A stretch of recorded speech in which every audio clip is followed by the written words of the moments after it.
खूप वर्षापूर्वीची गोष्ट आहे. एकदा एक राजा प्रवास करीत होता. प्रवासात त्याला नदीकिनारी एक सुंदर राजवाडा दिसला. त्याला मोह आवरला नाही. तो महालात गेला. महालात त्याला कन्याचा आवाज ऐकू आला. राजा त्या आवाजाचा मागोवा घेत घेत पुढे गेला. त्याला सिंहासनावर एक युवक बसलेला दिसला. तो उठू शकत नव्हता. त्याचा कमरेखालचा भाग संगमरवरच्या दगडात रूपांतरित झाला होता.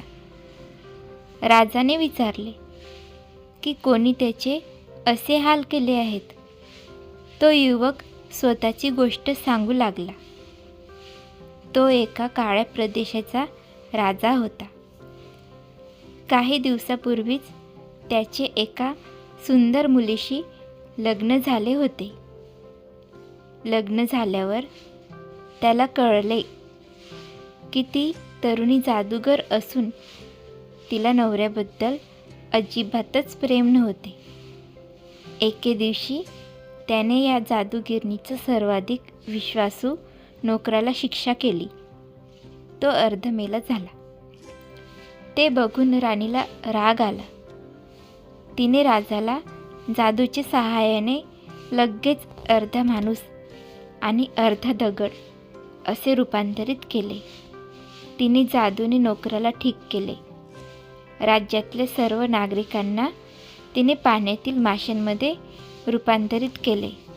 राजाने विचार केला की आपण या युवकाला मदत केली पाहिजे. त्याने राणीच्या नोकराला ठार मारले आणि स्वतः नोकराच्या जागेवर झोपला. थोड्या वेळाने राणी त्या नोकराजवळ आली आणि त्याच्याशी गप्पा मारू लागली. तो म्हणाला, तू दगडात रूपांतर केलेल्या राजाची सुटका कर. राणीने तात्काळ त्याला जादूच्या शापातून सोडवले. राज्यातल्या सगळ्या नागरिकांना ठीक कर. राणीने तात्काळ तसे केले. सगळे व्यवस्थित झाल्यावर राजाने राणीला तलवारीच्या एका घावात ठार मारले. युवकाने राजाचे खूप खूप आभार मानले. अशाच नवीन गोष्टी ऐकण्यासाठी चॅनलला सबस्क्राईब करा. धन्यवाद.